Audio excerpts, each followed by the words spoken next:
ዕብራውያን ምዕራፍ 7 ከቁጥር 16 ጀምረን እስከ ቁጥር 22 ድረስ በጌታ በኢየሱስ ክርስቶስ ስም አነባለሁ። የምንወደው የጌታ ቃል እንደዚህ ይላል። እርሱ ካህን የሆነው በማይጠፋ የሕይወት ኃይል መሰረት እንጂ እንደ ትውልዱ የሕግ ሥርዓት አይደለም። እንዲህ ተብሎ ተመስክሮለታል፣ እንደ መልከ ጼዴቅ ሹመት አንተ ለዘላለም ካህን ነህ። የቀድሞ ትእዛዝ ደካማና የማይጠቅም በመሆኑ ተሽሯል። ሕጉ ማንንም ፍጹም ሊያደርግ ስለማይችል ወደ እግዚአብሔር የምንቀርብበት የተሻለ ተስፋ መጥቷል። ይህ ያለ መሐላ አልሆነም። ሌሎች ካህናት የሆኑት ያለ መሐላ ነው፣ እርሱ ግን ካህን የሆነው በመሐላ ነው። ምክንያቱም እግዚአብሔር እንዲህ ብሎ ተናግሮለታል፣ ጌታ ማለ፣ ሐሳቡን አይለውጥም፣ አንተ ለዘላለም ካህን ነህ። ከዚህ መሐላ የተነሳ ኢየሱስ ለተሻለ ኪዳን ዋስ ሆኖናል። ጌታ የተመሰገነ። ዕብራውያን ምዕራፍ 7 ባለፈው ሳምንት ከቁጥር 11 እስከ 16 አይደል የተናገርኩት? ከቁጥር 11 ጀምሮ እስከ 16 ድረስ ነው የተናገርኩት። የአስቀድሞ የተሰጠው ሕግና አስቀድሞ የነበረው የክህነት አገልግሎት ወይንም የሌዋውያን በአሮን ቤተሰብ ላይ ያለው ያ ላይን ሰዎችን ወደ ፍጽምና ሊያመጣ ስላልቻለ አይደል? ሰዎችን ወደ ፍጽምና ሊያመጣ ስላልቻለ እግዚአብሔር እሱ የክህነት አገልግሎትና ስርዓት እያለ በላዩ ላይ ሌላ ተስፋ ሰጠ የሚለውን ነው አብረን ባለፈው ያየነው። ስለዚህ የክህነት ስርዓቱ የሚቀየር ከሆነ ሕጉ ሊለወጥ ግድ ነው አይደለም የሚላቸው የዚህ ደብዳቤ ጻፊ። ሕጉ ሊለወጥ ግድ ነው፣ ምክንያቱም ሕጉ ሁል ጊዜ የሚመርጠው ከሌዋውያን ወገን ነው። አሁን ደግሞ እግዚአብሔር ከሌዋውያን ወገን አይደለም እያመጣ ያለው፣ እግዚአብሔር እያመጣ ያለው ከይሁዳ ነገድ ስለሆነ የክህነት ስርዓቱን እግዚአብሔር የሚቀይረው ከሆነ ሕጉ ይቀየራል። ሕጉ ይቀየራል።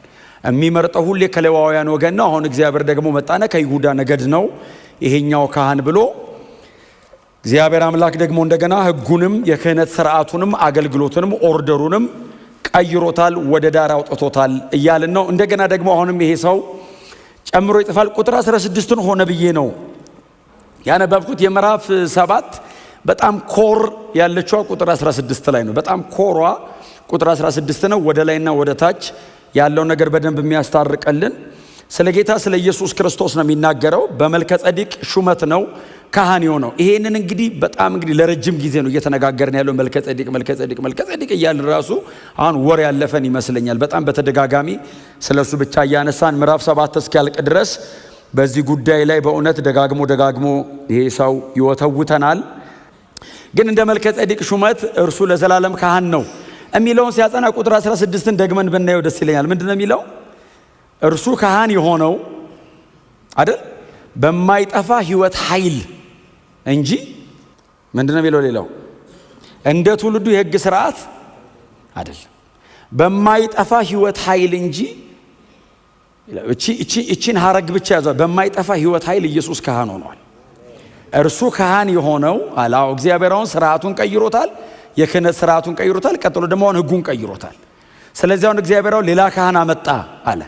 ሌላ ካህን ያመጣው ምን አይነት ነው ሲሉት እንግዲህ እርሱ አሁን ይሄ ከዚህ በኋላ የመጣው ሁለተኛው ምዕራፍ ላይ የመጣው አዲሱ ኪዳን ላይ የመጣው ሊቀ ካህን በማይጠፋ የሕይወት ኃይል ነው ሊቀ ካህን የሆነው። በጣም አስደናቂ ቃል ነው። በጣም ኢንዲስትራክተብል የሆነ ላይፍ፣ የማይረበሽ የማይበጠበጥ ሕይወት ያለው። ክብር ለእግዚአብሔር። የማይጠፋ የሕይወት ኃይል፣ በዚህ በማይጠፋ የሕይወት ኃይል ካህን ሆኗል እንጂ እንደ ትውልዱ ስርዓት አይደለም። በዚች አረፍተ ነገር ብቻ በብሉይ ኪዳን የነበረውን የክህነት አገልግሎት የዚህ ደብዳቤ ጸሐፊ ወደ ዳር ያወጣዋል። ይህንን ደብዳቤ የሚያነቡ የዕብራውያን መልእክት አንባቢዎች ምናልባት እስካሁን ድረስ በጣም አልተሞገቱ ከሆነ ስለ አሮን በአሮን ላይን ላይ ስላሉት ስለነ ፊንሃስ ስለ ካህናቶቹ በጣም ልባቸውን ይዘው እየተሟገቱት ከሆነ በዚች ቁጥር ግን ከመስመር ይወጣሉ። እርሱ በማይጠፋ ሕይወት ኃይል፣ በዘላለማዊ የሕይወት ኃይል እርሱ ሊቀ ካህን ሆኗል። ኢየሱስ ይዞት የመጣው ሕይወት የማይጠፋ ነው። በክርስቶስ ኢየሱስ በኩል ወደ ሕዝቡ የቀረበው ሕይወት ዘላለማዊ ነው። ይሄንን ሊያመጣ የቻለ አልነበረም። ከኢየሱስ ወዲያም ይሄንን ይዞ ሊመጣ የሚችል የለም። ኢየሱስ ብቻ ይዞት መጥቷል። የክህነት ሥርዓትና አገልግሎቱ በክርስቶስ ኢየሱስ በኩል ፉልፊል ሆኗል። ክብር ለዘላለም ለስሙ ይሁን እና በማይጠፋ የሕይወት ኃይል ጥቅሷን ሙሉን በጽፏት ደስ ይለኛል። በማይጠፋ የሕይወት ኃይል በዚህ መሰረት ኢየሱስ ሊቀ ካህን ሆኗል። ኢተርናል ነው። ጌታ ኢየሱስ ክርስቶስ ሞትን ቀምሷል። ይህንን ሕይወት ለመበጥበጥ ይህንን ሕይወት ለማስቆም ሞት መጥቶ ያውቃል። ጌታችን ኢየሱስ ክርስቶስ ያልሞተ አይደለም፣ ከሞት የተነሳ ነው። የማይጠፋው የሕይወት ኃይል የተባለው ሞትን ድል አድርጎ ስለተነሳ ነው። ሞት ቼክ አድርጎታል። እንደ ቀደሙት ካህናት ሁሉ ሞት ቼክ አድርጎታል ኢየሱስን። ሌሎቹ ሊቀ ካህናቶች በሙሉ በዓመት አንዴ ዮም ኪፖር ላይ ሁልጊዜ የእንስሳ ደም ይዘው ይገባሉ። በየዓመቱ ያደርጉታል። ሞት መቶ ቼክ ሲያደርጋቸው ግን ሞትን መሻገር አይችሉም። ሞት ይመጣል፣ ይሞታሉ፣ ይቀራሉ። ሪታየር ስለሚያደርጉ ሌላ ግዴታ ይመጣል። ከሞት የተነሳ ሊቀ ካህን የለም ከኢየሱስ በፊት። ሁሉም ሞት ቼክ አድርጓቸው ቴስት ተደርገው ከሞት በታች ናቸው። ዴዝ ፕሩፍ አይደሉም። መከላከል አይችሉም ሞትን። ስለ ጌታ ስለ ኢየሱስ ክርስቶስ ሲናገር በማይጠፋ ሕይወት ኃይል ይለዋል። እስቲ አሜን በሉ። ሞት ቼክ አድርጎታል ኢየሱስን። ቼክ ያልተደረገ አይደለም። ኢየሱስ ስላልሞተ አይደለም ለዘላለም ካህን የተባለው። ሞት ቼክ አድርጎት ከነሱ ጋር ተነጻጽሮ ሞት ሊይዘው፣ ሞት ሊያበላሸው፣ ሞት ሊያስቆመው፣ ሞት ሊያስቀረው ያልቻለ የሕይወት ኃይል አለው ኢየሱስ። በዚህ የሕይወት ኃይል እርሱ ለዘላለም ካህን ነው። በጣም ብዙ የመጽሐፍ ቅዱስ ጥቅሶች ልናነሳ እንችላለን። የኢየሱስ መሞትን የኢየሱስ መነሳትንና ለዘላለም ሕያው መሆኑን የሚናገሩ እንደ ዮሐንስ ራእይ ምዕራፍ 1 ቁጥር 18 መሰረት ሞቼ ነበር።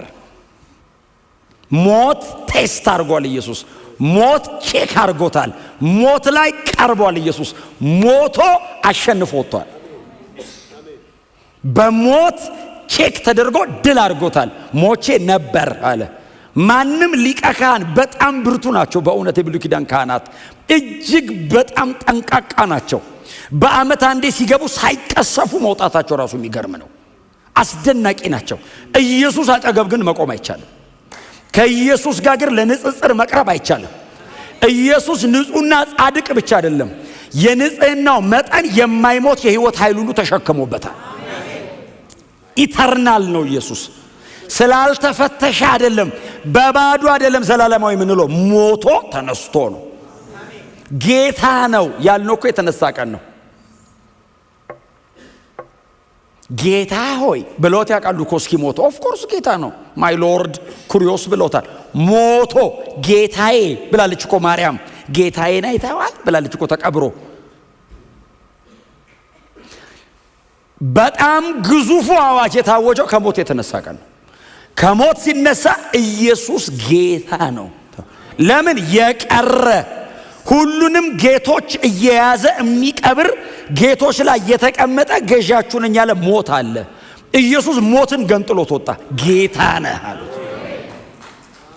አያችሁ፣ ኢየሱስ ጌትነቱ የተረጋገጠው አደባባይ ላይ ጌታችሁ ነኝ ብሎ አይደለም። ሞትን ድል አረገው። ሞትን እግሩ ስር አስቀመጠው። መክፈቻ ቁልፉን ተቀበለው። ብቅ ሲል አንተ ጌታ ነህ አሉት። ሞት ኢየሱስን ጌታ ይለዋል። ማንንም ጌታ አይልም ሞት። በዘላለም ሕይወት ኃይል ኢየሱስ ለዘላለም ካህናችን ነው። ኢየሱስ ጌታ ነው። የብሉይ ኪዳን ካህናት እናንተ በጣም ጊዜ ስታገኙ እንድታነቡት ልስጣችሁ አንዳንድ የመጽሐፍ ቅዱስ ክፍል። ለምሳሌ ዘሌዋውያን ምዕራፍ 21ን ምዕራፍ 8ን ሙሉን እንድታነቡት።